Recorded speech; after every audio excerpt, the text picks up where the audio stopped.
నమః. బంధువులారా, ఇప్పుడు గాయత్రి మంత్రంతో 54 సార్లు ఆహుతులు ఇస్తున్నాం. ప్రతిరోజు మనం అనేకమైన వాక్యాలు సంస్కృతంలో ఉంటాయి, అవన్నీ మంత్రాలు అనుకుంటూ ఉంటారు. కానీ గాయత్రి మంత్రము 3 వేదాలలో 4 సార్లు పరమాత్మ ఉపదేశించాడు. ఇది ఉపనయనము చేసేటప్పుడు బ్రాహ్మణులు, క్షత్రియులు, వైశ్యులు ముగ్గురికి ఉపదేశించే మంత్రం ఇదే. గురు మంత్రము అంటారు, ఎందుకంటే గురువులకే గురువిది. అలాగే గురువు ఉపదేశించే మంత్రము కాబట్టి గురు మంత్రము అని పేరు. మహామంత్రము అని కూడా పేరు, ఎందుకంటే వేదంలో 20,000 మంత్రాలు ఉన్నాయి. కానీ అన్నిటికీ ముకుటమానం అయినటువంటిది, శిఖరాగ్రం లాంటిది గాయత్రి మంత్రము. ఇందులో స్తుతి, ప్రార్థన, ఉపాసన 3 అంశాలు కూడా ఉన్నాయి. కాబట్టి గాయత్రి మంత్రము భగవంతుని యొక్క గుణకర్మ స్వభావాలను తెలియజేస్తుంది. భగవంతుణ్ణి మనం ఏం కోరుకోవాలో కూడా చెప్తుంది.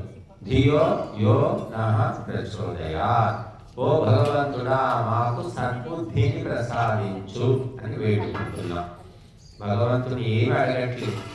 ఓ God give me my daily bread అంటారు క్రైస్తవులు. ఓ దేవుడా మాకు రొట్టె ముక్కలను దయచేయము అంటారు.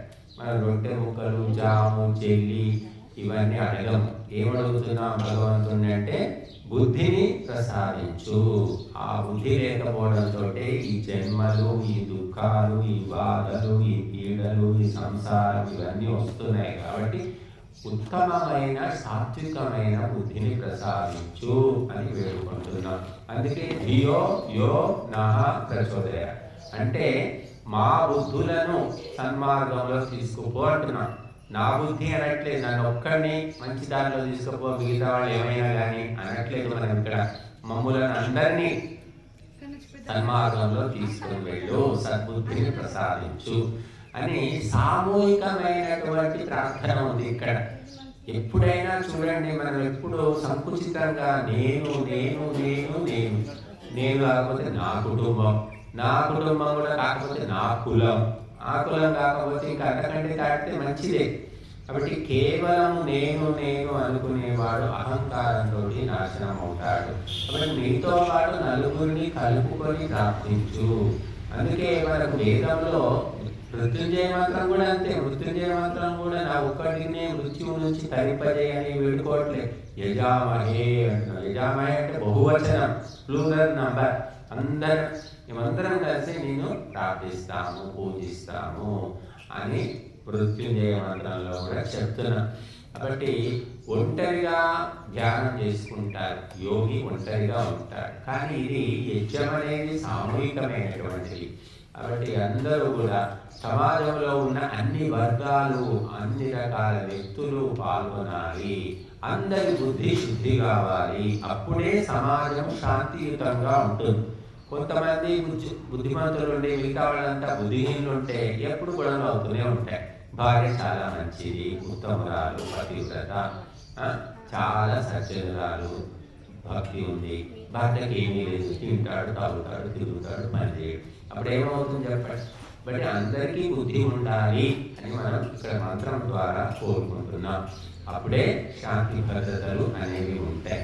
కాబట్టి ఇప్పుడు గాయత్రి మంత్రంతో 54 సార్లు ఆహుతిస్తాము. అందరూ కూడా ఒకసారి చెప్పండి.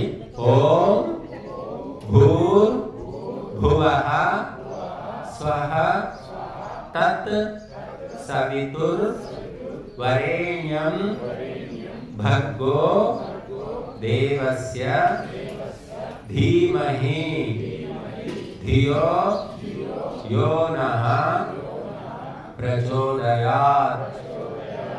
హే రక్షక, సచ్చిదానంద, అనంత స్వరూప, నిత్య శుద్ధ, బుద్ధముక్త స్వభావ, అజ నిరంజన నిరాకార సర్వవ్యాపక సర్వాంతర్యామి జగదుత్పాదక దేవ, నీ దివ్యము వరేణ్యమునకు విజ్ఞాన స్వరూపమును మేము నిత్యము మా హృదయములో ధ్యానింతుము.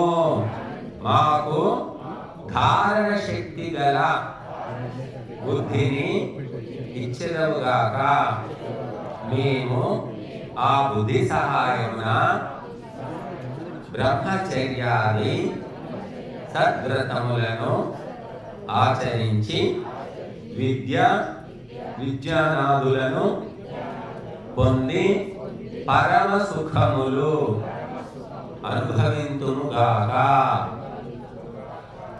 పరమ సుఖాలు అనుభవించాలి, చిల్లర సుఖాలు కాదు. కాబట్టి పరమ సుఖాలు అనేవి దుఃఖాన్ని కలిగించవు. ఈ చిల్లర సుఖాలు ఏంటంటే దాని దుఃఖంగా మారుతాయి. కాబట్టి పరమ సుఖము మన యొక్క ధ్యేయము.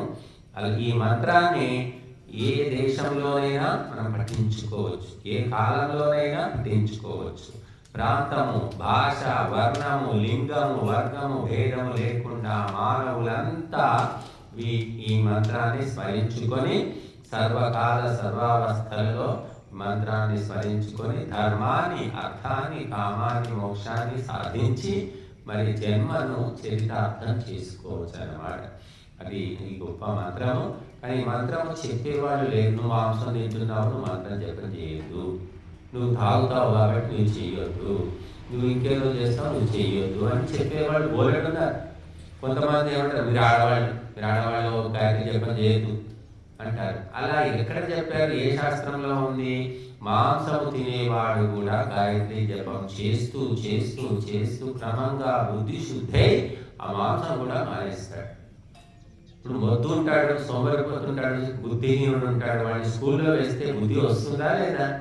వాడికి చదువు రాదు. మూర్ఖుడు ఉన్నాడు, వాడికి చదువు ఎందుకు అంటే మూర్ఖుడికే చదువు కావాలి. మూర్ఖుడు క్రమక్రమంగా బుద్ధిమంతుడు అవుతాడు.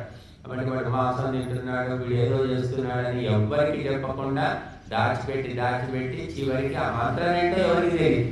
అటువంటి పరిస్థితి వచ్చింది మనకు. కాబట్టి ఎప్పుడైనా పవిత్రమైన వస్తువు అందరినీ పవిత్రం చేస్తుంది. గంగలో మూర్ఖుడు మునుగుతున్నాడు, బుద్ధిహీనుడు మునుగుతున్నాడు, మరి వాడు పవిత్రం కావట్లేదు. గంగా అందరి మంచివాళ్ళని పవిత్రం చేస్తుందా? చెడ్డవాళ్ళని చేయదా? అందరినీ చేస్తుంది. గంగకు భేదభావం అనేది లేదు. గాయత్రి అనే గంగలో కూడా అందరూ మునగవచ్చు. అందరూ తమ యొక్క పాప వాసనలను తొలగించుకోవచ్చు తప్ప వాడొద్దు వీడొద్దు అంటే ఎవరికి తెలియకుండా పోయిందని.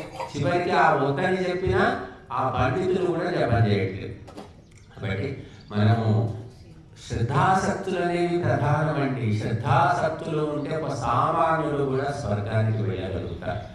ఒక పండితుడు కూడా శ్రద్ధ లేదు, ఆసక్తి లేదు, ఏదో గుడ్డిగా గొర్రె చేలో పడ్డట్టు చేసుకుంటూ పోతే వాడికి కూడా స్వర్గం లేదు, మోక్షం లేదు. కాబట్టి మనుషులు శ్రద్ధాసక్తులు అంటే అత్యంత అంకిత భావం అన్నమాట. మనస వాచ కర్మణ ఆతృతతోటి ఉండడం. అప్పుడు ఆ మంత్రము ఫలాన్ని ఇస్తుంది. కనుక మనము ఈ మహామంత్రంతో 54 ఆవుతులు ఇప్పుడు సమర్పిస్తాం. ఓం భూ